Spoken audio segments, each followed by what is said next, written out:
कितीही झाडं लावलं तरी आमच्या घरी झाडे काही बरोबर जगत नाही आणि आज तेच झालं. थोडीशी पोरची क्लिनिंग झाली तर झाडं काही वाढलेले होते, म्हणून नवीन झाडं घ्यायला आम्ही गेलो इकडे. आता या नर्सरीमध्ये झाडं तर भरपूर बघितले, पण तो काही आवडले आणि काही आवडले नव्हते. आता जे आवडले ते घरी घेऊन आलो आणि त्यांना छान यांनी बकेटमध्ये लावून घेतले. आता कुंड्यांमध्ये तर कमी, माझ्या इथं आरूच्या टपामध्ये आणि ह्या स्ट्रक्चरच्या ज्या बकेट भरपूर होत्या त्यांच्यामध्ये पूर्ण झाडे लावलेले आहेत.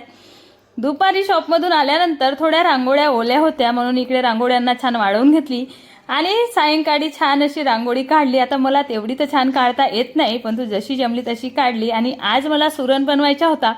याला छान वॉश करून घेतली आणि जांभाचे पत्ते आणले आणि त्याच्यामध्ये शिजवून घेतली. शिजल्यानंतर छान याला मस्त तेलामध्ये फ्राय केली, तळून घेतली. छान इकडे मसाला बनवली थोडं खोबरा वगैरे घालून आणि इकडे ग्रेव्ही तयार होताच त्याच्यामध्ये सुरण घातली आणि छान अशी भाजी तयार झाली. कारण मला ही भरपूर आवडते. माझ्या घरी तर जास्त आवडत नाही, मला जास्त आवडते म्हणून मी थोडीच बनवली. इकडे भाजीसोबत खायला छान पुऱ्या केली, कारण पुरीशिवाय मजा येत नाही. मसाल्याची भाजी असली की पुरी पाहिजेच आहे. पुरी होताच इकडे कढी वगैरे बनवली, थोडे पापड तळून घेतली आणि मग उत्कर्षनी आद्यासाठी एक गिफ्ट बोलवला होता दिवाळीसाठी म्हणून, आणि तो आज गिफ्ट आला होता. आद्या तर भरपूरच खुश झाली गिफ्ट पाहून. बाय सर्वांना, भेटून